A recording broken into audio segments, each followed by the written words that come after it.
Welcome to today's webinar on higher education opportunities in Canada, brought to you by HDFC Credila. My name is Dhaval, and I'll be your host for today. Now, there are numerous opportunities for Indian students in Canada, both academically and professionally.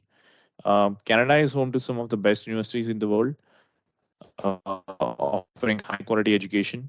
These universities offer tremendous research opportunities for students, enabling them to engage in cutting edge research and contribute to the advancement of their chosen fields.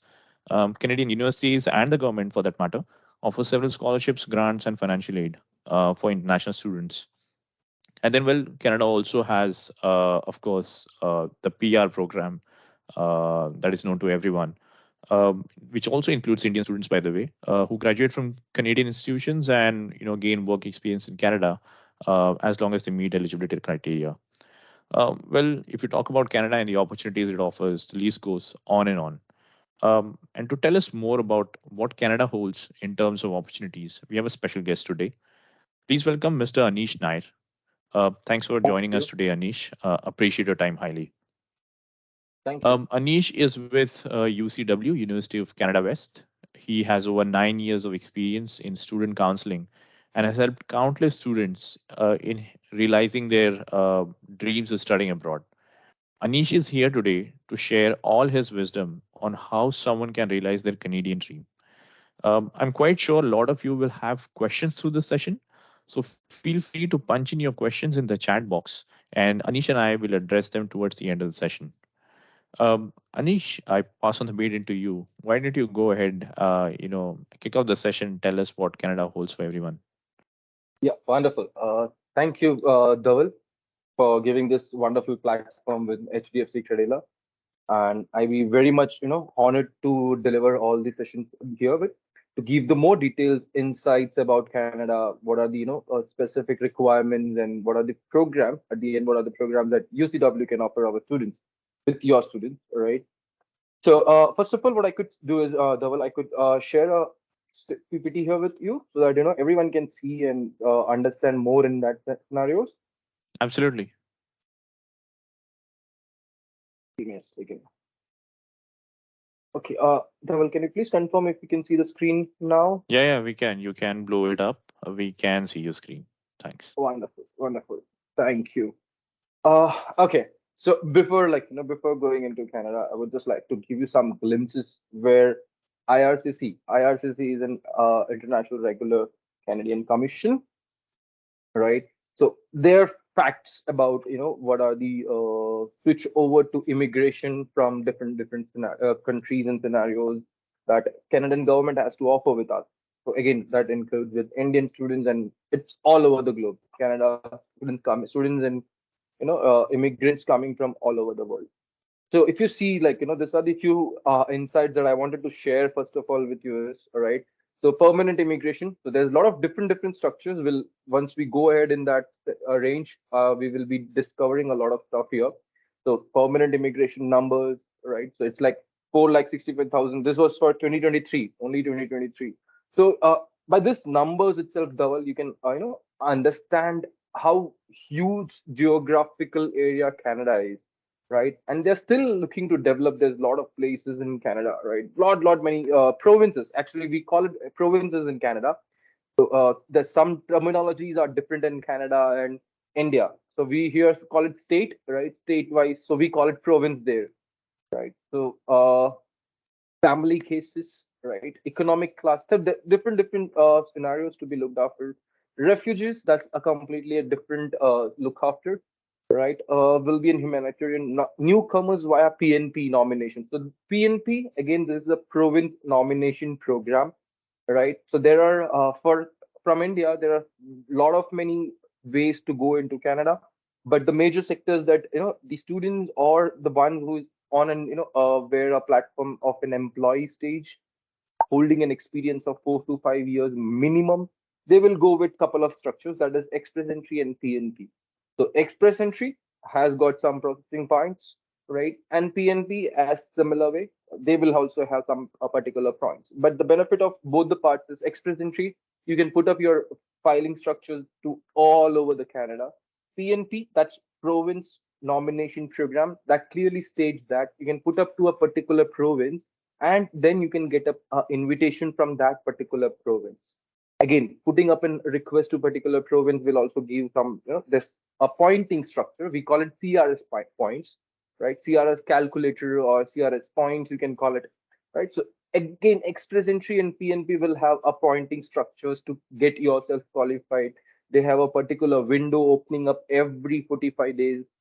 So according to that point system, the invitation comes down. And if you have that, draw system inviting yours from particular portfolio, that is express entry or PNP, then you can put up with your visa files. So this is more about, immigration part for 2023. So there's again, if I go to student visa process also, it's a very easy, smooth process with Canada. It's not like, so hectic, I could say, comparative to other countries like Australia or UK, right? Because this a very smooth kind of process where you go select a course, you apply into a university, you receive the offer letter, right? You pay your tuition fees and get the receipts of payment. You get an LOA. LOA is letter of acceptance. So letter of acceptance is the stage where you will end up with your university. So there's only 4 to 5 steps with the university. Select a program, apply to a university or a college. So there are two kinds of universities and colleges in Canada. So one is private funded and the another one is the public funded. But again, you just have to focus on DLI university. I will come to that topic on the later scale. Receive your offer letter, pay tuition fees, receive LOA, and then put up your visa files. Right? It's very simple for visa filing. I will come to the documents that you would be requiring for visa files as well. Right? Visa filing is very simple in Canada. It's an all online structures.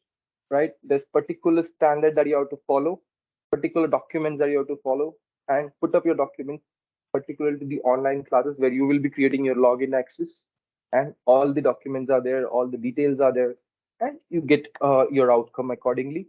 So once you get it, you get for biometrics appointments and interviews. So there's a biometric will take place. I hope you all know that what is biometric. It's all about getting your fingerprints and eye scanners.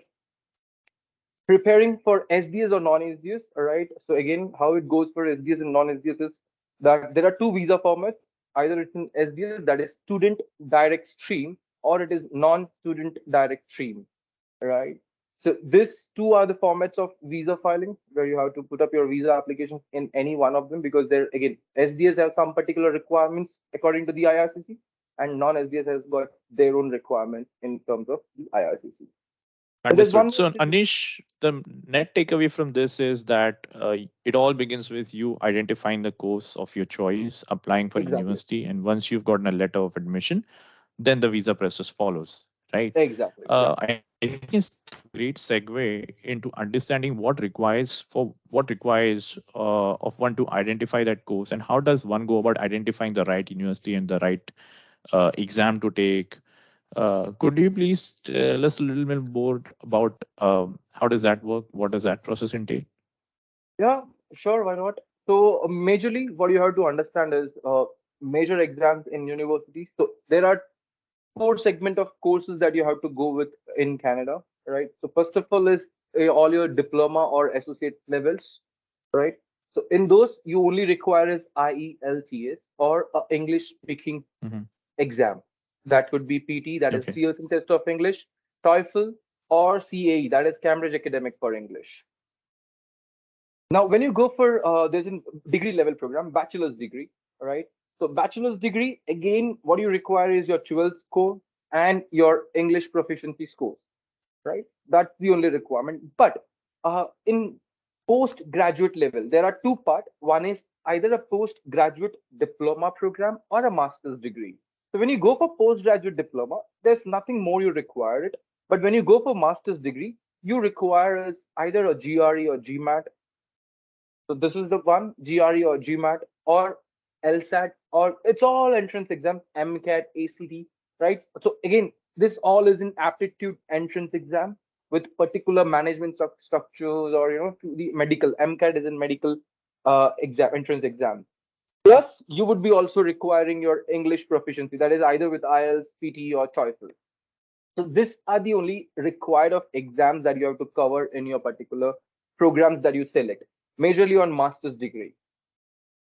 And one more thing that, moreover, the universities, public universities in Canada will ask you for is 16 years of education. That is 12 plus 4. So your bachelor's has to be 4 years.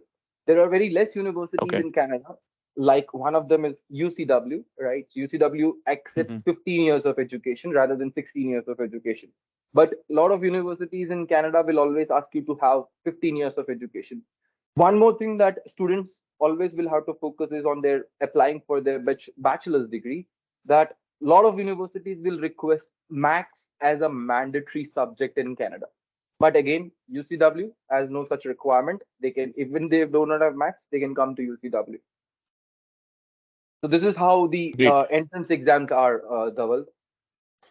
Great. So as a next step, then once you've cracked the entrance exams, of course, a lot of universities also require to give in a statement of purpose, right? Yes. Could you throw in a couple of insights on about how does one go about writing a statement of purpose? What are the things that one should keep in mind when doing that?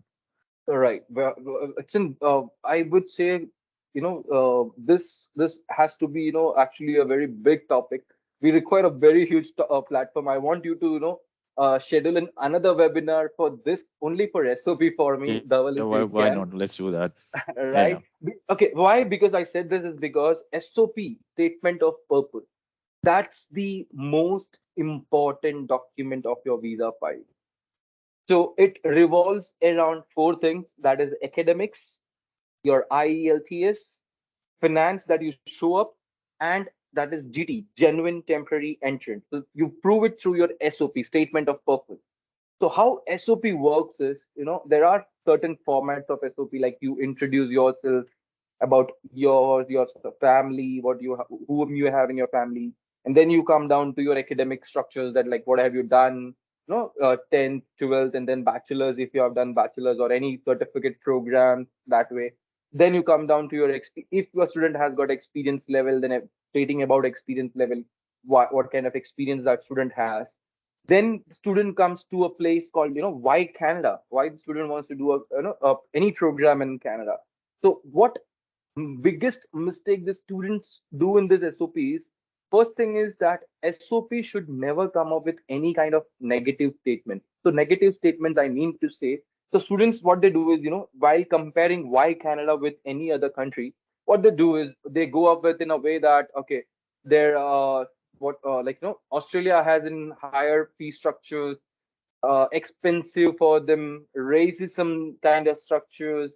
So these are all are negative statement that you create within yourself, right? And I always say to my student is that never create any kind of negativity through your SOP, right? If you're comparing, compare it in a way that how it is logical and interesting for you to understand about the differences. So what we are looking is a differences, a comparison. We are not looking for merits and demerits, but we are looking for a comparison here. So merits and demerits is good or bad, but comparison is okay. This is something that this university has, and this is something that can, sorry, not university but country, the country has to offer, right? So the That's comparison an has to interesting be. point you've made, Anish here. Sorry, I just want to chime in here a bit here. I think it's an interesting point because a lot of students actually do that while trying to apply for a certain country. They actually go about downplaying the others, right? And well, I've written a lot of SOPs, and from my experience, I think that stands correct. Because what you'd want to essentially show is what is the kind of value that you bring in, and what are the opportunities that the study destination that you're applying for actually can offer so that the best of your talent comes out. Would Yeah, that be yeah. correct to say? Yeah, very much correct to say. So it has to be very much original, very much unique, very much research centric. Whatsoever you make, like why Canada, and then why particular university that you're applying for.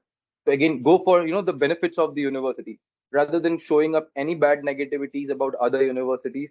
Just show what's good to the university is offering good part for you, and why particular course. So again, why particular course should be in a way that you have made up a lot of research where they offer your particular subjects, what kind of subjects they offer you, and how it would actually benefit you. right? Doing that particular subject rather than going for, stating that, okay, this university has not got this particular subject for me. So that's the reason I'm going here. Don't do all this, please. So Right. be, Right. very much simple. I always say to my students is keep it simple, keep it on to Right. the point, and make sure that your researches are on a perfect note. Right. Now, just wanted to add one more point here is, Mm-hmm. biggest mistake that students try discover or make in their visa application is they always ask an agent to write an SOP. Oh, I okay. always would request this, not all my students, please do not ask your agent to write an SOP or any third person to write an SOP.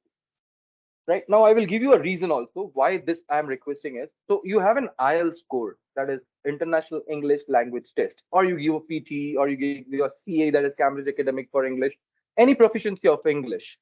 So you get a particular scores in there, right? So that is like IELTS is 6.56, 7, 7.5, 8, 8.5, 9. That's the big top most achievement in IELTS. So again, this course has got some standards. So if you have got 6.5 and 6, you are an average speaker of English. If you have 7, no band less than 6.5, you are a good speaker of English, right? Mhm. If you have 8, that is excellent. And if you're 9, that is proficient, right? So this shows that what standard of English you have. But when you write an SOP and your agent write an SOP, this will contradict. Contradict, I mean to say, your agent will come up to impress you in terms of, Mhm. oh, my, agent has written a wonderful SOP for me. Wow, he's a beautiful agent. That kind of mentality will come for you, right? He's working hard for me. But try to understand this is when you submit your visa application, you contradict your statement to your IELTS also. Because this visa officer always look after for your vocabularies on in English, your style of writing down in English in your SOP. All these are very much important. So if you say that your English is average, that is 6.56, or let me say good, 7, 6.5, but your SOP states that you are a proficient English writer, where your agent will Mhm. come up with kind of a vocabularies that I would say Harvard English people are writing down, right? So this is the biggest mistake you do, and that's the first and the important stage where you get a visa rejection. So it'd be Because fair to say that the visa officers are sharp enough very, to see through very this, much, and very they'll much, also be able to identify the mismatch in proficiencies between your SOPs very much, with your IELTS score. That's an interesting very point you much. made there. And the last one, Dhaval, future goals. You should Hmm. have a proper future goal. And please do not write a statement that is called as, you will be coming back to India for your Okay. parents. A lot of students write this, that you will be coming back to your Okay. parents because if you're a single child, then a lot of students write this. If you're You a have single, liabilities and yeah, responsibilities, right? don't do Yeah. that, please. If you have liabilities and responsibilities on the first stage, you would never leave your parents back Mhm. here for 2 years, five True. years, because you get 2 years of study, you get 2 years of PSW, that is post study work permit. You get a three Right. years of study, you get again 3 years of PSW, post study work permit. So Mhm. in short, you're Mhm. going for 6 years. So that means it can, they can be facing any issues in that particular 6 years of during span. Right. So Right. how would you manage that? Right. So please don't write that. Focus on your future goal, where you want to reach, right? Okay, that you want to be a director or CEO or CFO, whatever it is, right? And show them a path that how will you reach to your future goal. So you will start from Mhm. particular place, you will go to secondly this way, third way, fourth way, and your top goal, right? So that's how your future goal has to be. And then you can mention it. Okay, once I'm there on my top level, I can invite my parents to me at any any corner of this world. So please keep it simple, research centric, original, and unique. That's all I could say about SOP. Great. Well, thanks for those tips, Anish, on how to approach an SOP, right?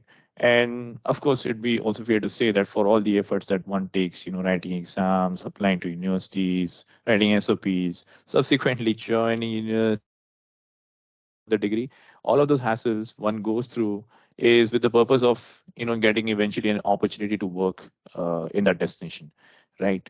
Could you tell us a little bit more about what's the job potential like? What's the job market like in Canada right now?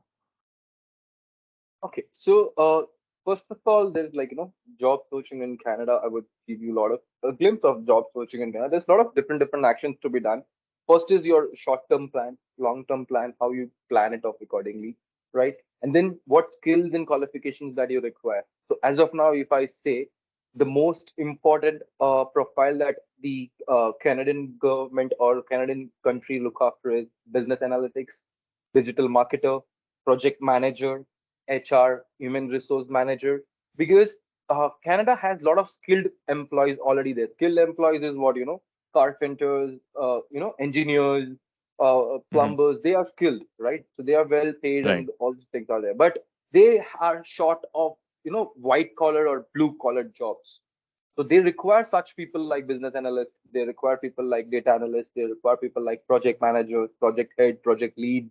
They require people like HR, assistant HR, manager HR, head of HR kind of profiles, right? These are few structurings that they actually are looking for.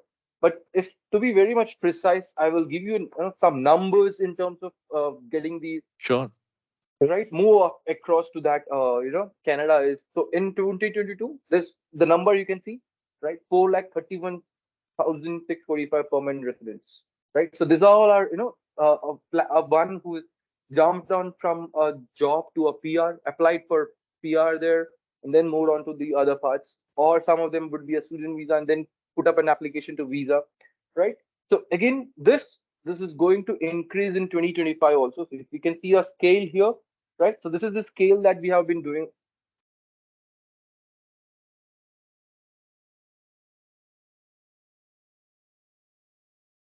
So this is the scale that actually they are looking after to be, developing themselves, right? So year by year, how would they want to Hmm. grow up themselves, right? So banking sectors, human resource sectors, these all are very much they wanted to go in there. Okay.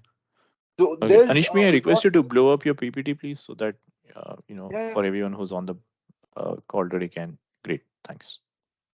yeah. Yeah. So this is some So interesting numbers. I see that average monthly salaries as are as high as $81,000 in information technology, in engineering, in banking per se. So that's quite a number. and then human resource like 50,000, business analyst is 65,000. That's how it Right. works. Right. So very lucrative, very lucrative. That's very interesting and quite enticing, I must say, as numbers. Again, this Right, in is terms of just salaries. an average salary, so you can understand, Mhm. how top you can go or how below you can be there.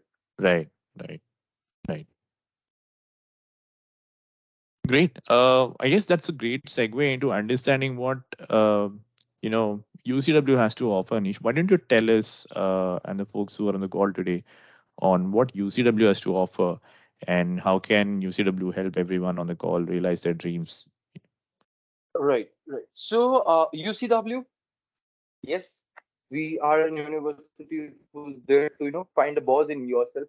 We are the Hmm. empowering the leaders of tomorrow because we are into providing management-oriented structures programs only. Like bachelor's, we have is BCom, BBA, Associate of Arts, this kind of programs, right? So if you see my program structures, I will just quickly come into that level also. So that's my program structures for undergrad, BCom. Okay, We call it BBA, we call it Associate of Arts. So both the bachelors would be of 4 years in Canada. Bachelors okay, will always be 4 years in Canada and diploma level. So this is degree diploma level program, Associate of Arts. It's a two hmm, years of program. So okay, basically, what we require is for student to clear their 12. Again, as I said, max with us is not mandatory, but if you go to any other universities or colleges, they would hmm, ask max as a mandatory subject in your 12. okay, And we require is only an IELTS, right? 6.5, hmm, and writing should be 6. okay, Now, doing a bachelor's program will also give you an professional edge to your CPA preparations. So CPA, hmm, that is as equivalent as CA here in India. So hmm, CPA stands hmm, for Chartered Professional Accountant. So it will give okay, you an extra edge to jump onto the intermediate level of CPA. So like we have, okay, the intermediate, the mains, and the finals, right? So hmm, here, hmm, the benefit of doing a BCom program you will have is you can jump your intermediates and mains and directly enter into a final part. Okay. Anisha, I have a quick question, and I'm assuming that's also for a lot of the folks who are on the call today. You mentioned that there's a difference in the term, right? A 4-year degree in Canada versus a 3-year degree for BCom in India, right? Could you please bring out the difference between the two? Why does it take a little longer and a year longer in Canada versus India? What is it Okay, exactly that UCW is offering here? so yeah, so exactly coming now to my master's degree. So I only have a program as Hmm. an MBA program.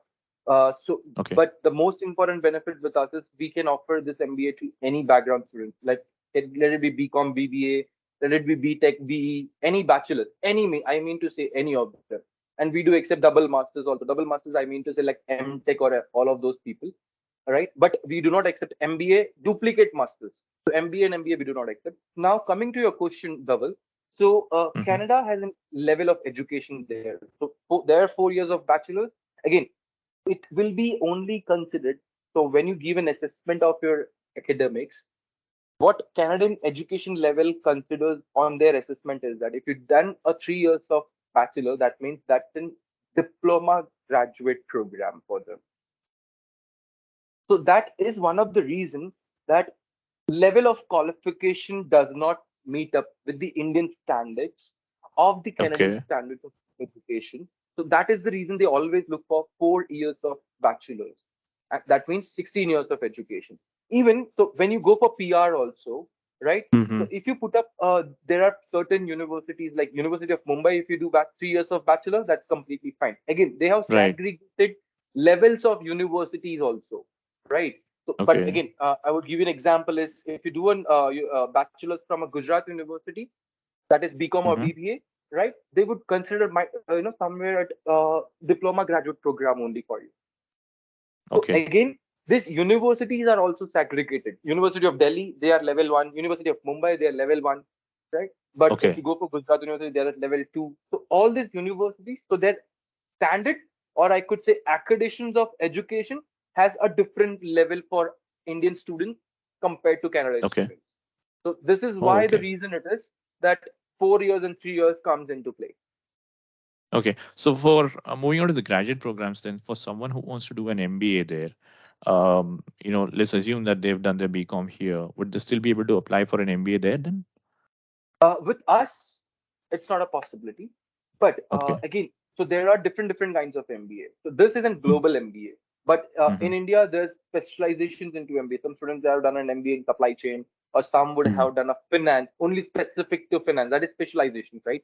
Okay. So our MBA is completely different. Our MBA is a global MBA with an electives of 9 different elective options. So those are Okay. business analytics, consulting, entrepreneur, finance, HRM, marketing, digital marketing, leadership, and project management, right? So if you have done a specialization only with finance Mm-hmm. or marketing or such kind of stuff, then yes, you can do that. But if you have done a global MBA, then you are not eligible to do it because again, what comes in our ratio is the visa concern.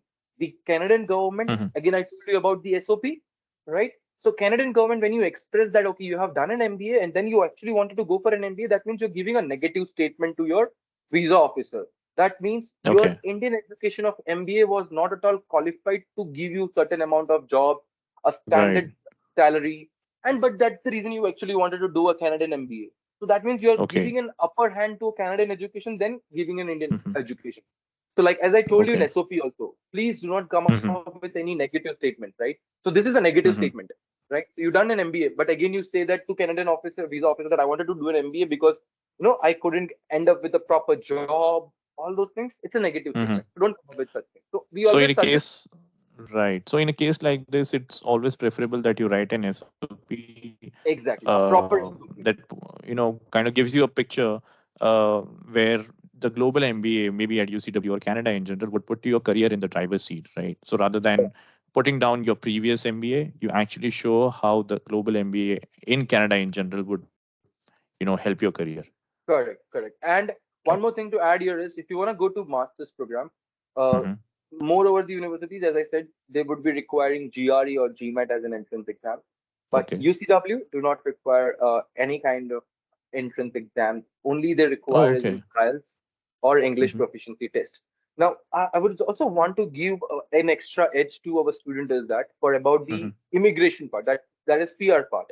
Mm-hmm. I told you there's a CRS calculator, that is point calculator, Mm-hmm. right? So everything will give you a certain point. So your Mm-hmm. age has a certain point, your experience, if you have any experience from India, that will have certain points. Your education. So I mean to say, even if you go to Canada, if you do a master's degree, let it be Mm-hmm. anyone. If you Mm-hmm. do a master's degree, you will get an additional points, which is 25 points. But if you Okay. do a PG diploma point score, you will only get is 15 points.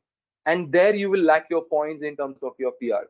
So I want every Oh, okay. student to be smart enough to understand not just only the program structures, but to understand their future perspectives of your immigration, that is PR part, right? Mm-hmm. So pointing is very much important for you because 10 points will give you, wait period of another 2 years. Because again, I told you both the express Mm-hmm. entry and PNP province nomination program will have a window of particular point structure. So you will have to be on top of that particular point. And if you're not, again, if you missed out by 10 points, you're lost there. You will wait 1 year or 2 year to your invitation to come down. Oh wow. I mean, I really didn't know about this, and that's an interesting point that you made there, Anish. Which brings me to the next question: is that do different courses hold different weightage in terms of points, and is that how your PR is eventually determined Yeah. in Canada? So, yeah, how it works is, so I will give you an example. So, your Mm-hmm. age, right? So, if you're an age of 25 to 30, you get straight away Mm-hmm. 30 points, Oh, okay. right? If you're an age of 30 to 35, you get 25 points. Mm-hmm. Now, more the age, the points will go down. Why? Because Okay. again, Canada has this flexibility. Mm-hmm. After 55 years, you're a senior citizenship there. Oh, And if you're a okay. senior citizen in Canada, that means it's completely Mm-hmm. free of cost for you. Your stay is Oh. free, your food is free, your medicals are Mm-hmm. free, your Mm-hmm. everything is free, right? Mm-hmm. So that is the reason. The more the age, the less the points, right? Now, So then that uh, was on the age side, or does your degree also hold any I'm coming to that. value? Yeah, I'm coming to Okay, that part sure. only, right? So secondly, your experience, if you have any experience, so minimum 3 years Mm-hmm. experience will give you a certain point of 10 points. More than Mm-hmm. 5 years, it will give you 15 points that way. Now, as Okay, you asked me, the question is your degrees will give you a points, right? So if you right, have, for right. an example, diploma program after your 12, Mm-hmm. that will only give Mm-hmm. you 5 points. If you have done a bachelor's after your 12, that will give Mm-hmm. you 15 points. Okay. If you have done a postgraduate after your, Mm-hmm. going to Canada from after doing a bachelor's from here to going to Canada, if you do a Mm-hmm. PG diploma there, again it will only give you 15 points. Oh, okay. Masters will give you 25 points. Oh, wow. This Okay. is how the difference of point structure is. Okay. Okay.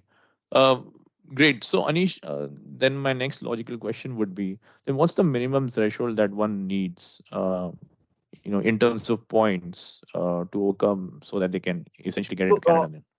there that is calculated in a pointing system of 60. It has to be about 60 points, right? So Okay. 60 points how? According to your age, according to your studies, according to your experience of job, Mm-hmm. right? Mm-hmm. And your IELTS. Your IELTS will also give you a certain points. So if you have Right. 777, you will get 5 points. If you have 8777, you will get Mm-hmm. 15 points. If you're all in 8, you will get again 20 points. If you have 9 in all, you get 30 points, right? Oh, So okay. minimum 60 points has to be there to be eligible for a CRS calculation.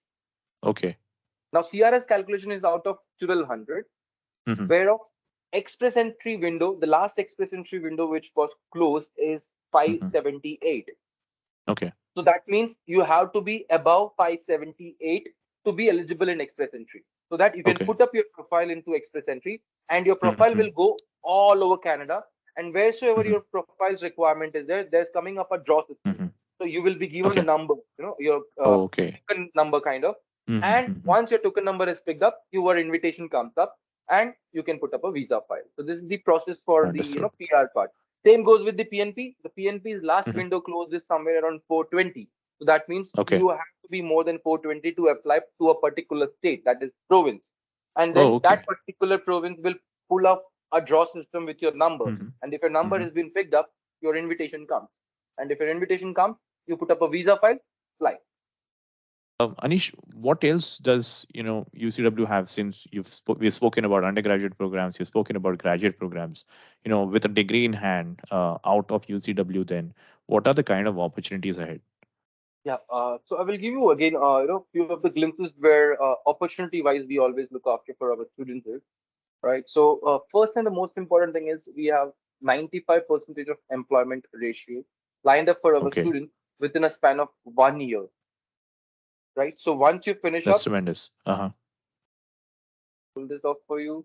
So once you finish off that part, your studies with us, the graduate or an MBA program with us, within a span of 1 year, we make sure that you get a job in your hand. Hmm. Now, how we do is like we have a career development center team who helps you out. We have a practitioner. So practitioner is internship kind of stuff, but we call it practitioner there in Canada. Why? Because it's practice on hand. So for an example, you do an Okay. MBA program with business analytics. So you will be Hmm. working as an analyst with a company where they will be having Hmm. a business analyst, head of business analyst or manager, and you will be assisting them.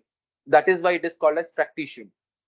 So Okay. it is a part of your curriculum. It's not after the program, it's a part of your curriculum. It's a mandatory choice you have to make. So that's Got one it. of the reasons why we have 95% of employment ratio within us within a span of 1 year. So I can assure you, my student a job, but I cannot guarantee. Why? Because the interviews are to be given by the student itself. So Of course. there's no possibilities that I can go and sit in front of an employer and give an interview for the other student. That's the only reason we Right. cannot guarantee. But 95%, I believe it's a quite good number. I'm not wrong. If I'm not wrong, please wrong. Correct me. So Now, it's safe second to thing, say that, yeah, sorry, so it's safe to say that you'll still be with the students, helping them through and through, right? I mean, you'll give them the required guidance, the required support to be able to get that dream job. yes, obviously we will do that. So how we do that Okay. is we have a career development center team who helps Hmm. the student, right? So that there you go, career development center team who helps you, Hmm. starting from your building up a resume to ending up a Hmm. job. So how to search a job, Okay. what kind of portal you have to use, what kind of hidden market you have to hit yourself. Plus, Hmm. there will be job fairs inside the campus. So these Hmm. all services will be there for students, right? Hmm. So this, if you see, resume build up, interview skills, career advising and exploration, assessing the job hidden market, work in Hmm. integrated learning, including practitioner, right? So Hmm. these are all the stuff that we avail to our students Hmm. once they are with us. Now, apart from that, the major important stuff that I wanted to show you here is Dhaval, Hmm. age. We have a Okay. student coming from 17 years to 62 years. Oh wow, that's quite a range. Yeah, why? Because we are a university who believes that education has no bars for age. Right. You can come down at any age to me, right? So according to me, this is how I let my students know that how you should look after your profile. So Hmm. gap. So a lot of student has a misconception towards gap. So if Hmm. someone says that, okay, I have finished my last academic, that is bachelor's or any master's in the year 2005 or 2010, I could give an example.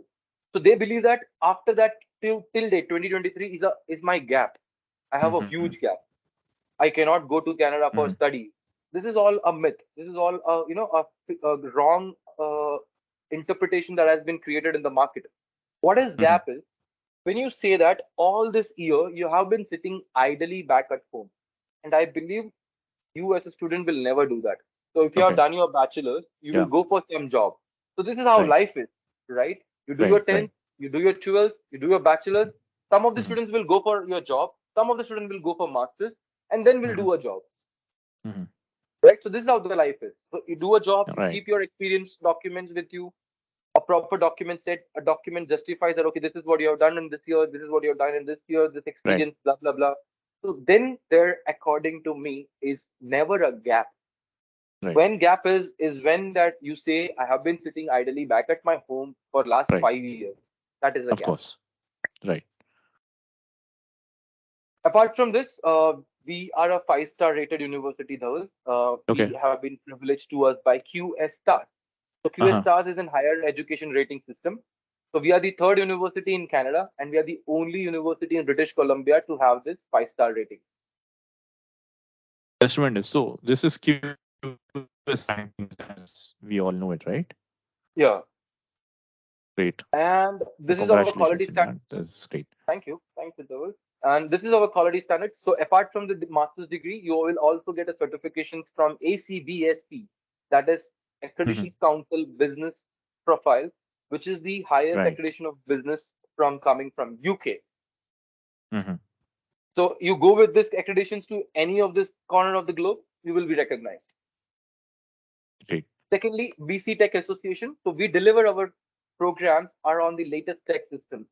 So that is AWS, that's Amazon Web Services, Mhm. Trailhead, that Mhm. is SAP, SAP, Right. right? Shopify, Digital Marketing Institute, Tableau, Ripen, IBM Co-Creator and Mhm. Practitioner. All of these Mhm. are our latest tech systems that we are using to deliver our program in with. Mhm. So they get to use to understand particular system also. AWS, they get to understand how the Amazon Web Services work, what are their conditions, what are their way of understanding the future roles of their like Right. finance. I will give Right. you an example as finance. How a finance Uh-huh. manager work on AWS or SAP or Shopify. Mhm. Same way goes with HR, a marketing person, digital marketer, Mhm. a business Right. analyst. All of these people. Right. So it'd be safe to say that you've got all the tools that helps someone enable Very much. be ready for the job market, right? You're always trying to ensure that everyone's up the curve. Very much. Very much. Great. The Great. student So doesn't have to bother with us anytime. right. Anytime they are So completely dependable with us. Anish, so where are all these alums now? So I'm pretty sure that a lot of alums have graduated from UCW. Could you just tell us where are all these alums now? What are they doing? How are they placed in right now? Yeah, sure. Why not? I wanted to, because, but I just didn't wanted to show it up because you will see that, oh, you're showing up a lot of stuff to us. No, So but eventually that's the goal, right? I mean, that's what everyone is gunning for. So, it'd be great to know, how does UCW essentially help everyone to get where they want to be in life? as your question is, where do UCW students work? So Mm-hmm. this are few of my employers, right? Very few, but yes, we are tied up with 200 plus employers in Canada, but these are very Mm-hmm. few of them. So most important benefit for our student is we as a university try to hire our own students on the first go. So we are a Oh, okay. university, right? We are a university. So we Right. have a department like digital marketing team, finance, Mm-hmm. HR, all of those Mm-hmm. with us, right? Because we are also in a Okay. run of growing ourselves, right? We are the youngest Right. university in Canada. So what we do is the Oh, first wow. important thing is we try to, hire students from our students only, like students who have done an Mm-hmm. MBA or a bachelor's program, whomsoever it Mm-hmm. is qualified. So again, interviews are a Mm-hmm. must. Now, Mm-hmm. if you see, there's a lot of big shots here. So, Mm-hmm. I'm not sure how you have heard about Scotia Bank. So they are one of the leading Absolutely. banks of Absolutely. Canada, right? Now, Mm-hmm. if you see BC Ministry of Finance, British Columbia Ministry of Finance, Right. Deloitte, SAP, TD Bank, Tremendous. Tremendous. Columbian So Pension there are a Corporation, lot of opportunities within the province itself, very if much, that would be very correct to say, much. right? Randstad Okay. Canada, Bimbo Canada, Mm-hmm. Mosaic. So we have very huge list, 200 plus employers with us. So, but these are the Right. major, one, the well known for you. Absolutely. I saw a couple of giants there. I saw Nike, I saw Google, Amazon, and of course, drink companies for a lot of Air folks, Canada. right? So absolutely. So that's Mm, like a tremendous But pathway.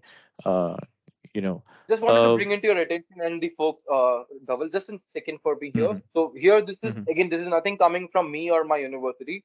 This Right. is the forecast from British Columbia labor Focus. market forecast. So they forecast Uh-huh. that there will be 10 lakh job openings by 2031 in British Columbia. So again, Oh, we are wow. based out of in British Columbia. Vancouver is a Mm-hmm. city and British Columbia is a province. So same Mm-hmm. way, all these provinces are forecasting their job perspective, and that's one of the reasons. Like what I showed you in the first go, that's a lot of Mm-hmm. immigrants are moving to Canada. This is major reasons why the country is trying to develop their Mm-hmm. provinces, But what they have been facing an issue is a lot of students, like I would give you an Indian example, is they only know about Hmm. two cities in Canada, that is Toronto and Ontario. Right. So that's the major difficult sector for all Indian students. But they have to try to understand that now they will have to move Hmm. out of that Toronto and Ontario's comfort zone and move out to some places like Vancouver, Saskatchewan, Nova Hmm. Scotia, Alberta, Prince Island. There's a lot of new Hmm. places developing. Why I'm saying Hmm. this is Hmm. because I will give you an example is, so if you go to Bangalore and Delhi, Hmm. or if you go Hmm. to places like a small place like Pune and Ahmedabad, right? So these are Hmm. Pune and Ahmedabad, the developing cities, right? Hmm. But Bangalore and Delhi, that's already overcrowded now. If you go there, the Right. competition level will be on Right. very high segment. Right. But if you go Right. to Pune and Ahmedabad, competition would be on average level. So try to understand these Right. things and try to make it wise actions towards your future career prospects. That's what I would Right. like So to say. catching your drift, well, yeah. So absolutely well said. I mean, catching your drift there. What I'd also suggest for everyone on the session today is to do your research, right? I mean, of course, folks, you would may have identified what you eventually want to end up doing. Could be in Canada, could be in US, or could be anywhere in the world, right? It's very important to do your research first, identify what is it that you are interested in doing, where do you see yourself, and then try and build that pathway towards that end goal, right? I guess is essentially what Anish is also suggesting here, that within Canada, if that's your dream destination, try and figure out all those opportunities that there are, not just around Toronto or Ontario, also by virtue of the fact because we've heard of only these cities, but there might be massive opportunities, in this vast land of Canada. So it's very important to do your research and understand where the opportunity lies. You just don't know where it might be. Very true, Dhaval. Very true. Very much true. Right. That is. Great. Now, So Anish, thanks for throwing some light on that. What I want to move on to quickly next is what are the opportunities? Like, of course, when it comes to funding requirements, I'm going to go ahead and plug in HDFC Credila because for all your requirements, folks, as far as funding is concerned, uh, HDFC Credila covers it all, right? We've got up to 100% finance. They had no money. Our rates right now, and I'm proud to say this, are one of the best in the country, right? And if you've got like a better score, the chances for you to get a loan with us even before your admission is sanctioned are much higher. So we'll also accept all those applications where you've got tremendous credentials. Then feel free to come to us, and we'll show your loans are sanctioned so that you don't have to be worried. When the time comes for you to move those funds to your dream university. But other than that, Anish, a lot of folks, of course, would be interested in applying for scholarships as well. What are the scholarship programs that you could probably tell our folks about? Maybe offered by the government, maybe by UCW, etc. what happens is, double. It is completely on universities, look after. So there's Mm-hmm. specifically there is no such scholarships coming from the Canadian government, because the reason behind Okay. that is the university itself will give you the wonderful scholarships or awards. Oh, So okay. Okay. there are two types. One is a Mm-hmm. scholarship, one is an award. Mm-hmm. So how this Mm-hmm. differentiate is, for an example, if you are qualified in terms of your academics or your Mm-hmm. English, right? That Mm-hmm. is IELTS, right? Mm-hmm. IELTS or Mm-hmm. PT or Mm-hmm. such kind of structure. So Right. universities have different scholarships for you, like $5,000 Mm-hmm. from your total fees, Mm-hmm. Mm-hmm. $10,000, $15,000 that way, Mm-hmm. right? Mm-hmm. So this is how the scholarship is. So the more your Okay. requirement you meet up, right? The more your requirement you meet up, the more the scholarship chances are, right?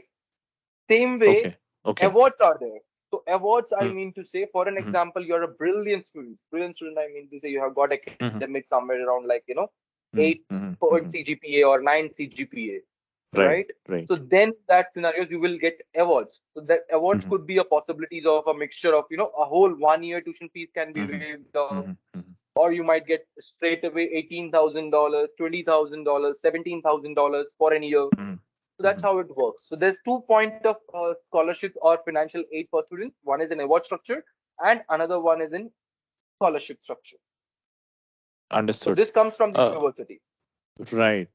Well, anyway, folks, as I said, of course, everybody would want a scholarship and an award in their lives. But still, if you have ever have funding requirements, feel free to reach out to your nearest HDFC Credila branch. We're also available online. We give out loans pan India, so you can just log onto the website, drop in your contact details, and we'll make sure that our salespeople get in touch with you. Guide you through the process. Mind you, these people are seasoned, they know how the process works. So if you ever have funding requirements, and beyond that, if you ever have ever doubts or queries around what the process entails in general, you can always feel free to reach out to our folks. Great. Anish, I'm going to quickly pick up some questions. We're towards last leg of our session now. There are a couple of questions I see. Number one is from Joel. I'm sorry if I've mispronounced the name, but Joel wants to know what are the chances to get a job after 1 year PG diploma? Yeah. Joel, thanks for raising this question. Right. The first important part is what I said in my previous, deliverables is that if you do a 1 year PG diploma, you only get is 2 years of PSW, that is post study work permit. So how that Mhm. works is 1 year is your TR, that is temporary resident, and the second year is your job seek visa, right? So chances are good, no problems in that. But benefits is on a lower side for your PR part because of that pointing structures and those parts. That's how it has to be looked after. I always suggest my students is to go for master's degree. Why? Because one is that you have a degree and you get is a 3 years of PSW, that is post study work permit. And if you compare it with diploma, PG diploma, and a degree level, the chances of getting higher part is with the degree level, no doubt onto it, because the extension of your visas are also higher on that case. So the employer also knows that, okay, he's going to be there with us for a longer period, like 2 to 3 years, more than that, right? But PG diploma students, they have that intentions of that employer that, okay, he might leave after a year or so to get something else in a better place in that mindset. So, no doubts, PG diplomas also have chances. No doubt on that. Masters will also have chances, but upper hand is for master's degree. That's only what I would say here. Great. I hope, Joel, you have the answer to your question. More to the next question. This is from Jeet, and Jeet wants to know if there are any campus jobs available. I'm assuming here this is specific to UCW, and you also touched upon it earlier. But not just UCW. Why don't you also tell us if what's the scenario like overall? Yeah, what I believe Jeet's question is, there's any campus jobs available that is moreover he's looking for some part-time jobs inside the campus itself. That's what I Okay. believe his question Okay. was. But still, Hmm. both the parts, let it be part-time or Hmm. full-time jobs, both of them Hmm. are available on universities, every of them, right? Okay. Most of the universities in Canada will always provide assistant job for part-time people who wants to Hmm. study as well as do their, part-time job. They gets to go for assistance job. So assistants, I mean to Hmm. say, like for an example, I will give you an example with UCW. So they have an HR department, right? And if you go for an MBA with HR, so you will be given an Hmm. assistant job with the HR manager, just to assist him what to do, where you're going, what the documents are. So assistants jobs are always there. Yes, part-time jobs or full-time jobs also. Universities are always ready to offer you a job if you have the Hmm. required skill set. Okay. Okay. Understood. There's another question from Falguni. Mhm. Again, has to do with part-time jobs. What Falguni wants to know is what are the part-time jobs that typically students do there, and she also tells us that she's a graphic designer, holds a bachelor's degree in design, and what she wants to know is do agencies hire designers for part-time work there? Can she also work while she's completing a course? And she plans to pursue digital marketing in Toronto. Okay. Falguni, so first your answer to this is yes, you can go with the agency who is ready to give you part-time job. If they are looking for an employee in part-time, you can get the jobs, no doubts onto that, right? But moreover, they would be looking for a full-time employee because they have that mindset. You will leave after some period of time, because employers will always look for an employee who can give them a long-term visibility for them. So if you can commit them or you can sign up some kind of structures or agreements with them for full time, so yes, they will do that. If not, it depends on to the employers very honestly. And what kind of digital marketing jobs? Yes, there are huge amount of digital marketing jobs in Toronto, but as I told in my deliverables, that competition level in Toronto would be on again on higher side. So if you do not have that prerequisite skills of digital marketing in Toronto, you will struggle a lot. So I always say is that try to move on from Toronto and Ontario, because Toronto and Ontario is like same as India, Bangalore and Delhi, right? So it's already crowded a lot.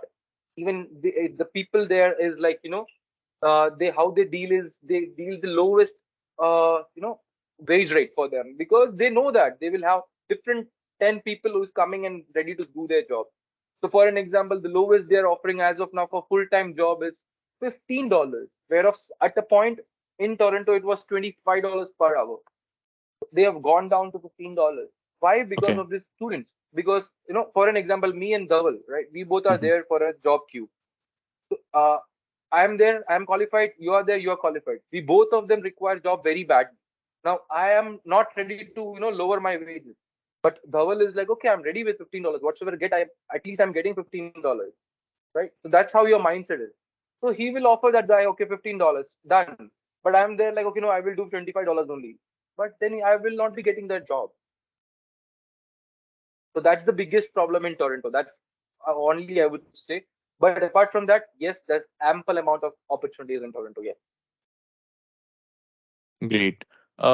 There's another question from Sajid. And what Sajid mentions is that he's working for an MNC currently in India, holds 2 years of experience, and for the company that's working in right now is also in Canada. His question is that after studying in Canada, can he find a job in the same company? To which I think I could take that for you, Anish. Sajid, you may want to check with your HR internally in that case. A lot of companies actually sponsor your degrees, sponsor your dream courses. And there's a lot of companies that actually support internal mobility as well. It seems, of course, you're working in an international MNC, right? A lot of international MNCs actually support their employees' dreams of working in different functions, working in different locations and geographies, right? So you may want to check on that internally with your HR. But I'm pretty sure for what you're aspiring in terms of a degree, the company you're working for should be able to support that.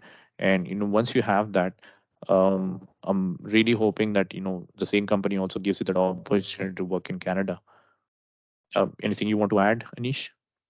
Yes, the well, like what we as in universities are also doing is we are always happy Hmm. to sign up an agreement with student, and like Sajid said, he's working with IQVIA, right? We are happy to Hmm. join hands with IQVIA, where they can send across students to UCW, right, for our MBA program, and they can upgrade their skills and directly get into Canadian base out there. Yes, it's always there. We had a student from recently. I got a student from TCS, Tata Consultancy Oh, Services. okay. So we got him placed now again, right? They have an third-party resources in Canada with TCS itself. Uh-huh. So he's now placed there from the same organization he is. Well, that's tremendous. So I guess that answers your question, Sajid. So yeah, that's that. Anish, thanks for answering all these questions. Appreciate you taking the time out in doing this with us. I am pretty sure everyone who's joined this call today has tremendously benefited. Especially the queries around PR must have gotten resolved, right?